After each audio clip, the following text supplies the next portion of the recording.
akasema, ni nini mtakachonipa nami nitamsaliti kwenu? Wakampimia vipande 30 vya fedha. Tokea wakati huo akawa akitafuta nafasi apate kumsaliti. Hata siku ya kwanza ya mikate isiyotiwa chachu, wanafunzi wake wakamwendea Yesu wakamwambia, tukuandalie uile Pasaka? Akasema, enendeni mjini kwa mtu fulani, mkamwambie, mwalimu asema, majira yangu ni karibu, kwako nitafanya Pasaka pamoja na wanafunzi wangu. Wanafunzi wakafanya kama Yesu alivyoagiza, wakaiandaa Pasaka.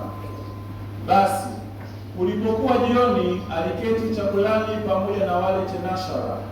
Nao walipokuwa wakila, alisema, nawaambia, mmoja wenu atanisaliti. Wakahuzunika sana, wakaanza kumuuliza mmoja mmoja, ni mimi Bwana? Akajibu akasema, yeye aliyetia mkono wake pamoja nami katika kombe ndiye atakayenisaliti. Mwana wa Adamu aenda zake kama alivyoandikiwa, lakini ole wake mtu yule ambaye amsaliti Mwana wa Adamu. Ingekuwa heri kwake mtu yule kama asingalizaliwa. Yuda yule mwenye kumsaliti akajibu akasema, ni mimi Rabi. Akamwambia, wewe umesema. Nao walipokuwa wakila, Yesu alitoa mkate, akabariki, akaumega, akawapa wanafunzi wake, akasema, twaeni mle, ndio mwili wangu.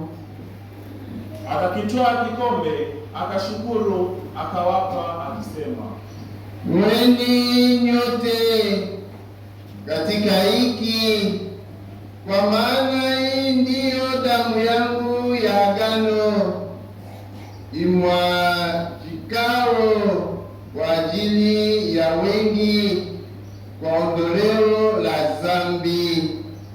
Lakini nawaambieni, sitakunywa kabisa tangu sasa uzao wa mzabibu hata siku ile nitakapokunywa mpya pamoja nanyi katika ufalme wa Baba yangu. Nao walipokwisha kuimba, wakatoka nje kwenda mlima wa Mizeituni.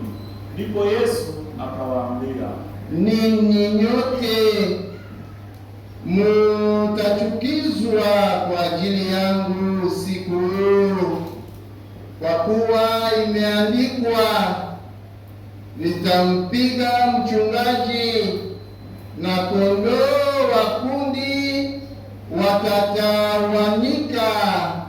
Lakini baada ya kufufuka kwangu nitawatangulia kwenda Galilaya.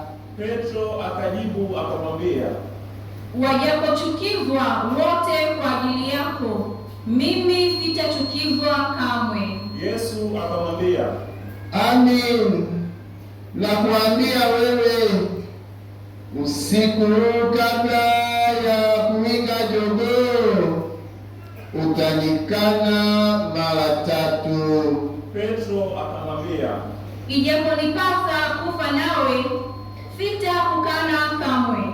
Na wanafunzi wote wakasema vivyo hivyo. Kisha Yesu akaenda pamoja nao mpaka bustani iitwayo Getsemani. Akawaambia wanafunzi wake,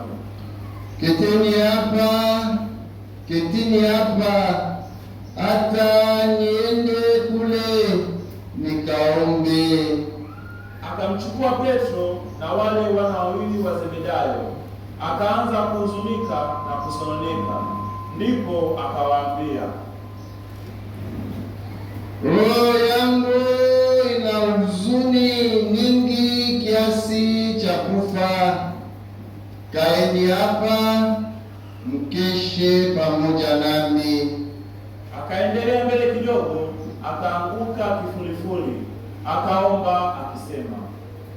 Baba yangu, ikiwezekana kikombe hiki kiniepuke, walakini si kama nitakavyo mimi, bali kama utakavyo wewe.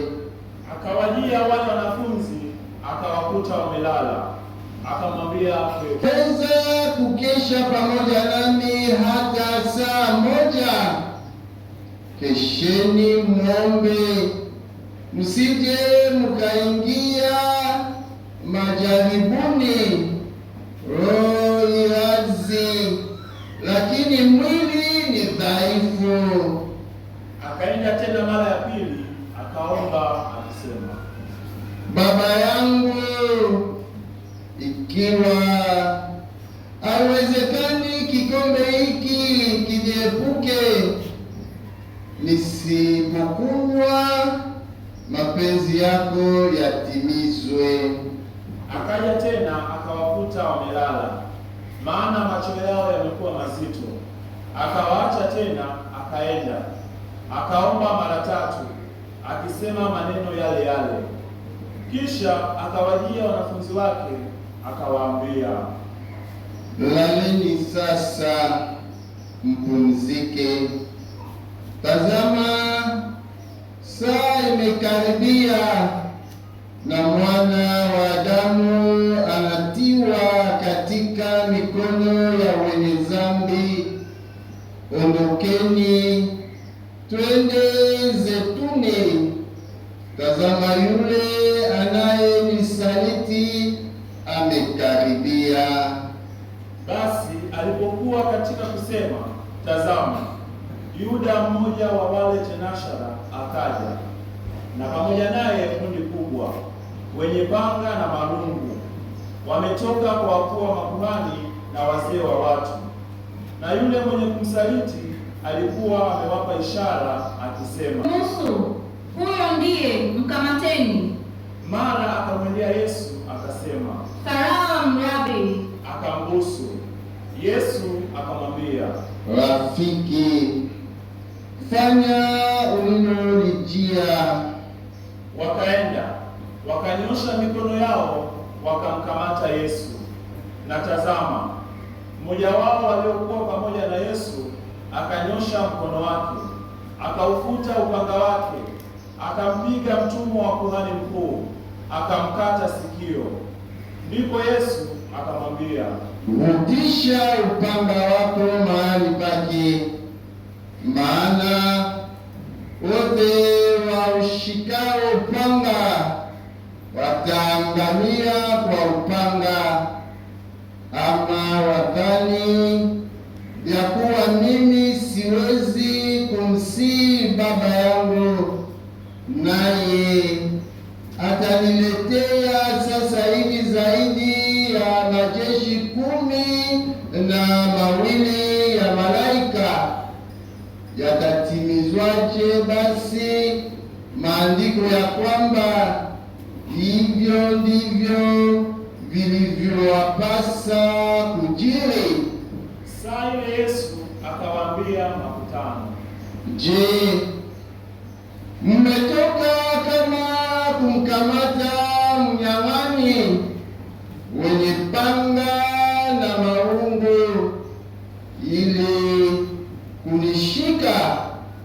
Kila siku niliketi hekaluni nikifundisha, msinikamate.